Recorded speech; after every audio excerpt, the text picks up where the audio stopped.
সবাইকে আসসালামু আলাইকুম, স্বাগতম আমাদের আজকের মজার অনুষ্ঠান ধাঁধা বুদ্ধির খেলাতে।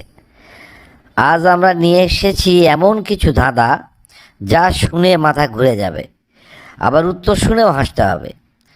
আজ আমাদের সঙ্গে তিনজন বন্ধু আছেন, ধীরে ধীরে ওনাদের পরিচয় করিয়ে দেব। তাহলে চলুন ধাঁধাতে যাওয়া যাক। প্রথম যে ধাঁধাখানা আমি উপস্থাপন করব, ওনার বাড়ি কুমিল্লাতে, ওনার নাম রাহাত। তাহলে রাহাত ভাই কেমন আছেন? কি ভালো ভাইয়া। কাছে প্রথম প্রশ্নে যাচ্ছি, আপনি রেডি তো? ভাইয়া আমি রেডি, আপনি প্রশ্ন ধরুন। শুনুন, খুবই সোজা প্রশ্ন। আপনি বলুন তো, কি করে একটা কাঁচা ডিমকে না ভেঙে কংক্রিটের উপর ফেলতে পারেন? এটা তো খুব সোজা প্রশ্ন ভাই, খুব সাবধানে ফেলতে হবে। না ভাইয়া না, আপনার উত্তর সঠিক হলো না, আর একটু চিন্তা ভাবনা করে উত্তর দিন। যত সহজ ভেবেছেন তত সহজ নয়। তো সোজা প্রশ্ন তবুও হলো না, তাহলে কি ভাইয়া বালিশের উপর ফেলতে হবে? না ভাইয়া না, বালিশের উপর ফেললেও হবে না, আপনি আরেকটু ভাবুন। না ভাইয়া না, তাহলে আমার মাথায় আসছে না, আপনি দয়া করে একটু উত্তরটা বলে দিন। উত্তরটা খুবই সোজা, আপনি যেভাবে ইচ্ছা ফেলতে পারেন, কারণ কংক্রিটের ফ্লোর কখনো ভাঙবে না। ও ভাইয়া, তাহলে তো ভুল করে ফেললাম। আপনি ঠিকই বলেছেন, আমরা তো শুধু ডিমের কথা ভাবছিলাম, ফ্লোরের কথা তো একবারও ভাবি নাই। তাহলে ঠিক আছে, আপনি আসুন। এবার যাব আমার মিষ্টি আপুর কাছে। উনি কুষ্টিয়া থেকে এসেছেন, দেখি ওনার জন্য যে ধাঁধা আছে সেই প্রশ্নের উনি কি উত্তর দেন। আপু ভালো আছেন? ভাইয়া ভালোই আছি, আপনি প্রশ্ন ধরতে পারেন। আপনি প্রশ্নটা মনোযোগ দিয়ে শুনুন, তারপরে উত্তর দিন। হাত নেই, পা নেই, এ কেমন রসিক নাগর, অনায়াসে পার হয় নদী কিংবা সাগর। বলুন এটা কি হতে পারে? ইয়া, এটা কি মাছ হবে? আপু, আমি তো প্রশ্ন ধরছি, উত্তর দিচ্ছি না। আপনারা প্রশ্নের উত্তর না পারলে তখন দেব, আপনি আরেকটু ভালোভাবে চিন্তা করে উত্তর দিন।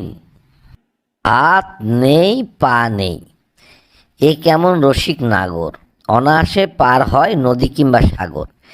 পেয়েছি ভাইয়া পেয়েছি, এটা হবে নৌকা কিংবা জাহাজ। আপুর উত্তর কি হবে আপু? আপনার উত্তরখানা একেবারেই সঠিক। তাহলে পরবর্তী আপু এসেছেন খুলনা থেকে, ওনার কাছে যাই, দেখি ওনার জন্য একটা প্রশ্ন নির্ধারিত আছে, উনি পারেন কি না। আপু আপনি কি রেডি? জি ভাইয়া আমি রেডি, আপনি প্রশ্ন ধরতে পারেন। আপুর প্রশ্নটা একটু কঠিন, দেখি আপু কতখানি মাথা খাটাতে পারে। আচ্ছা বলুন দেখি, মাথা ছোটে ছিল তার, পেট কাটা মিল, গোটা নিয়ে হেঁটে হেঁটে খোলে পায়ের খিল। বলুন তো এটা কি? এটা তো খুবই কঠিন ভাইয়া, সবাইকে সহজ প্রশ্ন ধরে আমাকে কঠিন ধরছেন। তা না, ঠিক তা না, আপনার ভাগ্যে যেটা এসেছে সেটাই ধরেছি। আপনি একটু ভালো করে চিন্তা করুন, তাহলেই পারবেন। মাথা ছোটে ছিল তার, পেট কাটা মিল, গোটা নিয়ে হেঁটে হেঁটে খোলে পায়ের খিল। এটা কোনো মানুষ নাকি? আমার মনে হচ্ছে ভাইয়া এটা হবে মিছিল। আপনি ঠিকই ধরেছেন, আপনার উত্তর সঠিক। আমি তো অবাকই হচ্ছি যে আপনি এত কঠিন প্রশ্নের উত্তর দিয়ে দিলেন। মিছিল টিছিল করেছেন নাকি? হ্যাঁ ভাইয়া, অনেক মিছিল করেছি। ও তাই, তাহলে ঠিক আছে, আপনাকে আর একটা প্রশ্ন ধরছি, উত্তর দিন।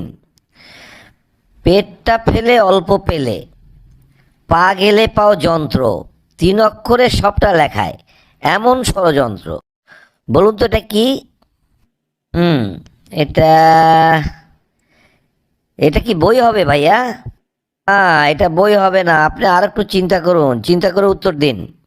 আমি বুঝতে পারছি এটা লেখাপড়া সংক্রান্ত। বই যখন হবে না তাহলে এটা খাতা? এটা খাতাও হবে না, আর একটু ভাবুন। আপনি একটা প্রশ্নের সঠিক উত্তর দিয়েছেন, আর একটু ভাবলেই পারবেন, প্রায় কাছাকাছি।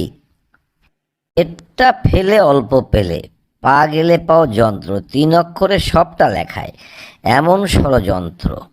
অর্থাৎ লেখার কথা বলছেন। ভাইয়া এটা কলম হবে। আপনার গুটি লেগে গিয়েছে, একেবারেই সঠিক, এটা কলমই হবে। ওয়াও! তাহলে আজকের পর্ব এখানে শেষ হয়ে গেল। সবাই ভালো থাকুন, হাসি খুশি থাকুন, আর আমাদের এই ধাঁধার সঙ্গে থাকুন, এই আশা রেখে আজকের পর্ব শেষ করছি। আল্লাহ হাফেজ। সবাই ভালো থাকুন, সুস্থ থাকুন।